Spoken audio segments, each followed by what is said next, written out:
E aí, dentro do imaginário, dentro da interferência desse teatro político, o teatro hoje ele está morto? Uau! Uau. Eu estava lembrando, assim, quando eu conheci o Fernando, eu lembro que eu li um texto. Foi no século XIX, no final do século XIX. Final do século XIX, lá, naquela época. Fazia parte do repertório da companhia um texto chamado Carta Aberta. E eu me lembro que nesse texto, é um texto bastante interessante para quem é de teatro, inclusive ele era feito às segundas-feiras, não é isso? Isso. Era um ator... preferencialmente segundas. E era feito preferencialmente às segundas, porque ele era para ser visto e discutido por pessoas de teatro, né? Então, como segunda-feira, em geral, é o dia que os atores não estão trabalhando, era nesse dia que se fazia a peça para que pudesse haver uma grande ágora de artistas do teatro para discutir os temas que ele coloca ali. E ele se coloca também esse tema da morte do teatro, ou se o teatro é necessário e tudo mais, né? O autor é o Denis Guénon. E eu me lembro que eu na época, eu falei, puxa vida, eu quero participar, quero fazer parte dessa companhia que está discutindo esses temas, né? Porque discutir a pertinência social do teatro, né? A gente pensar, enfim, sem a gente se descolar do lugar de onde a gente nasce, né? Quer dizer, a gente e a gente faz o que a gente faz por conta de uma série de elementos, né? A gente nasceu nesse país, numa determinada época e tal. E no Brasil, diferente de outros países, assim, a nossa visão sobre arte, estética, cultura, ela é muito colonizada, né? A indústria cultural entra no Brasil sem filtro. Então, assim, quando a gente fala de teatro, às vezes também para as pessoas, teatro quer dizer uma determinada coisa e não outra. Você enquadra logo dentro de uma casinha e tal. Então, a gente tem essas dificuldades no Brasil. A gente tem uma visão colonizada sobre a arte, sobre o teatro, e a gente tem, sim, uma política cultural no Brasil, que é de destruição de tudo que seja pensamento crítico. E não é de hoje, não é do Bolsonaro, não é do Temer. Então, assim, a gente não ter uma política estatal, não uma política de governo, mas uma política de Estado para a cultura no Brasil, eu acho que é um projeto político. Justamente porque o teatro e as outras artes, o cinema, a dança, enfim, as artes plásticas, a literatura, tem um poder, uma capacidade de fazer você pensar sobre as coisas, sobre o seu tempo histórico, sobre aquilo que... E não estou falando nem da arte que necessariamente tem uma temática política, ou coloca em questão a geopolítica internacional, como a gente está fazendo agora. Mas a arte ela tem essa possibilidade de te colocar de frente com os problemas do seu tempo, né? Não toda, na verdade, uma parte da arte que digamos que permitida pelo grande mercado e por essa visão colonial é justamente essa arte que o Fernando falou na primeira pergunta que você fez, né? Que é a apaziguadora, que te coloca nesse lugar da catarse de te apaziguar. Mas a arte tem essa possibilidade. Então, eu acho que o teatro não está morto. Acho que ele nunca teve. No Brasil, ele sempre funcionou, ou esse teatro crítico, na chave da resistência.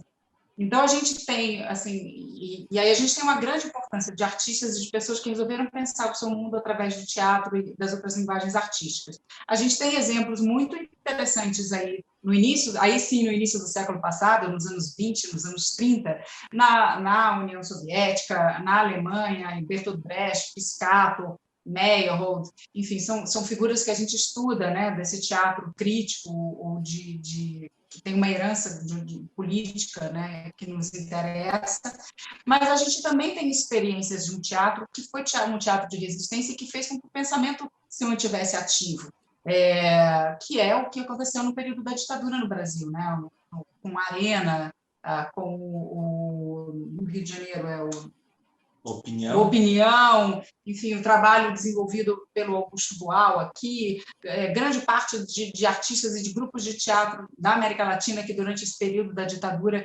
fizeram do teatro um espaço de debate. Então, assim, eu acho que o teatro não morreu porque o teatro é uma das artes, está dentre as artes que são capazes de nos, talvez, rehumanizar.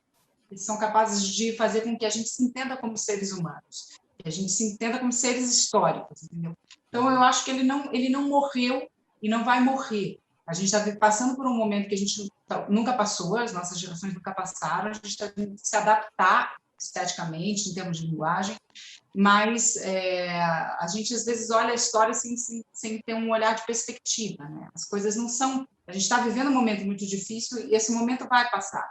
E quando esse momento passar, a gente vai ter que trazer as experiências dele para falar sobre isso, inclusive dentro do próprio teatro. Quando a gente consegue falar sobre o nosso tempo, sobre as nossas vidas, e se entender coletivamente, eu acho que a gente está falando de um teatro que não morre, que ele é presente, que ele é atual.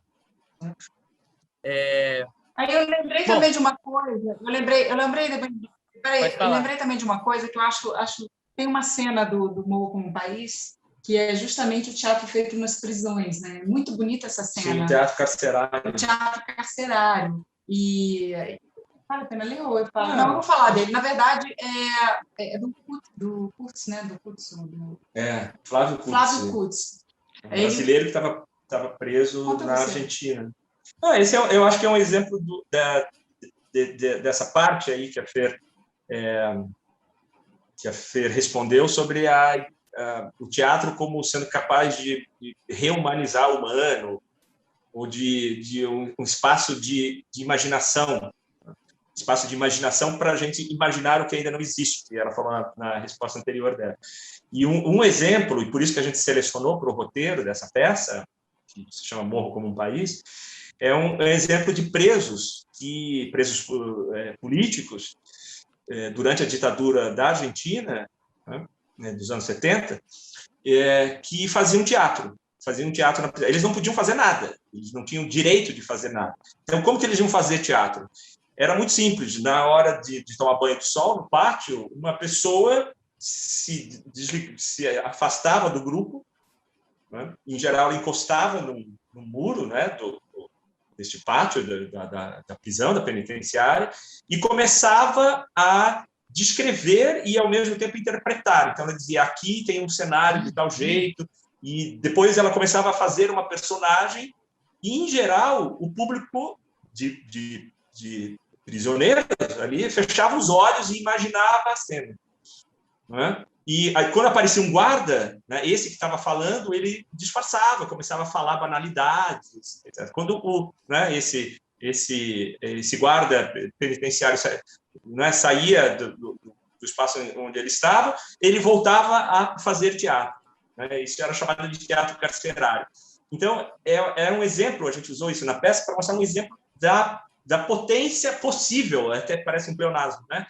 Da possibilidade que o teatro tem de estimular a imaginação, e, nesse caso, é a imaginação em todos os sentidos, inclusive a imaginação política.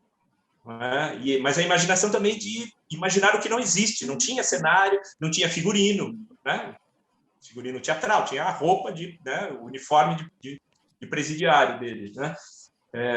Eu acho um exemplo bem bonito, por isso que a gente selecionou na época. E o Shakespeare também. O Shakespeare, no prólogo do Henrique V, ele fala isso também. Né? Imaginem que aqui tem cavalos, imaginem que agora a noite cai, imaginem que vocês estão no meio de quando eu levanto uma tocha, imagine que estamos numa noite muito escura, numa noite sem lua. Né?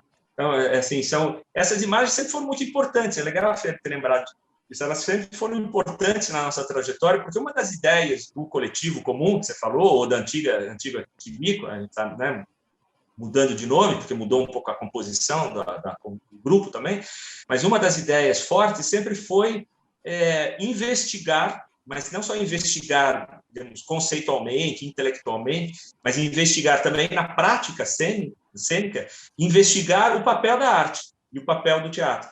Era colocar o teatro e o mecanismo da produção teatral como um elemento de debate importante na sociedade. Não de forma umbilical, assim, egocêntrica, né? Bom, vamos falar da nossa própria arte, porque isso também virou um clichê, de certa forma. Né? Os artistas fazem obras sobre fazer obras. Né? Era discutir a arte para discutir a relação da arte com a sociedade, voltando ao tema da nossa conversa.